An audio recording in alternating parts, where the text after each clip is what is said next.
हम सबकी जिंदगी में कुछ ऐसे लोग होते हैं जो हर चीज की आलोचना करते हैं, हर बात में कमी निकालते हैं। हाँ, होते हैं। कभी सोचा है कि इस कड़वाहट के पीछे की असली वजह क्या हो सकती है? आज हम इसी पहेली को मनोवैज्ञानिक कार्ल यूंग के एक बहुत ही गहरे विचार से सुलझाने की कोशिश करेंगे। यूंग का मानना था कि दुनिया उन लोगों से भरी है जो अपने अनजिए जीवन के बोझ तले दबे हैं। और ये बहुत ही कमाल का नजरिया है ना? हाँ, क्योंकि इस एक सोच ने चीजों को देखने का तरीका ही बदल दिया। यूंग ने दुख और कड़वाहट की वजह बाहरी दुनिया से हटाकर इंसान के अंदर डाल दी। सही बात है। उन्होंने कहा कि समस्या ये नहीं है कि दुनिया आपके साथ कैसी है, बल्कि ये है कि आपने खुद अपने अंदर की जो संभावनाएं हैं उनके साथ क्या किया है।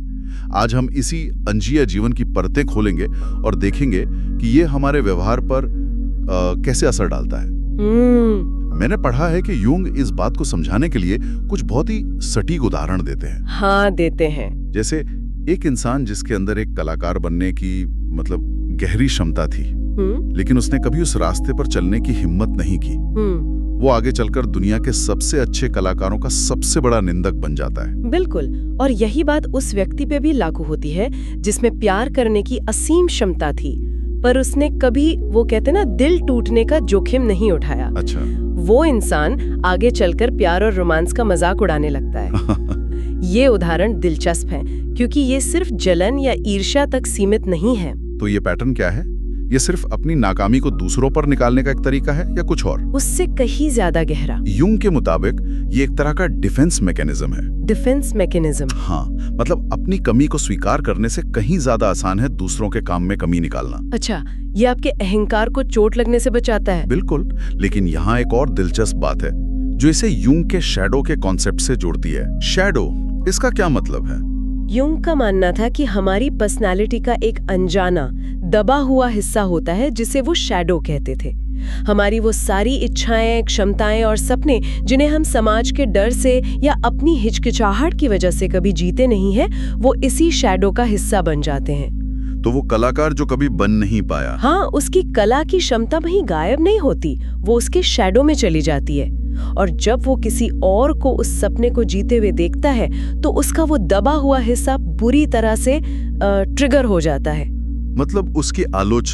उसकी आलोचना असल में उसके अपने ही शैडो की चीख होती है। वाह! तो इसका मतलब ये हुआ कि जब कोई किसी चीज की बेवजह आलोचना कर रहा है तो शायद वह हमें अपने ही किसी अधूरे सपने के बारे में बता रहा है। एग्जैक्टली। लेकिन यहाँ एक सवाल उठता है, हर आलोचना तो ऐसी नहीं होती। कभी कभी आलोचना तो जायज भी होती है ना? बहुत अच्छा सवाल है। हम इन दोनों के बीच फर्क कैसे करें? देखिए, जो आलोचना किसी के अनयूजे जीवन से निकलती है वो अक्सर हद से ज्यादा भावनात्मक, व्यक्तिगत और तर्कहीन होती है। वो उस कला या उस व्यक्ति पर हमला नहीं होती, बल्कि उस पूरे आइडिया पर हमला होती है। जैसे आजकल के कलाकारों को कुछ नहीं आता। अच्छा। जबकि एक रचनात्मक आलोचना हमेशा विशिष्ट होती है। उसका मकसद सुधार करना होता है, नीचा दिखाना नहीं। जैसे इस पेंटिंग में रंगों का तालमेल और बेहतर हो सकता था। समझ गया। फर्क बारीक है पर बहुत अहम है। तो अगर हम इस पूरी चर्चा को समेटें तो यूंग का विचार यह है कि लोगों की कड़वाहट और निंदा वो अक्सर उनके अपने ही अनछुए सपनों और दबी हुई क्षमताओं का एक आईना होती है जो उनके शैडो से बाहर निकल कर आती है। बिल्कुल। और ये हमें सिर्फ दूसरों को समझने का ही नहीं बल्कि खुद को समझने का भी एक जरिया देता है। खुद को समझने का? हाँ, हमें खुद से भी पूछना चाहिए कि हम किन चीजों की सबसे ज्यादा आलोचना करते हैं। कहीं ऐसा तो नहीं कि हमारी वो आलोचना हमारे ही किसी अनयूजे जीवन की तरफ इशारा कर रही हो। ये तो एक बहुत शक्तिशाली आत्मविश्लेषण का टूल हो सकता है। यकीनन।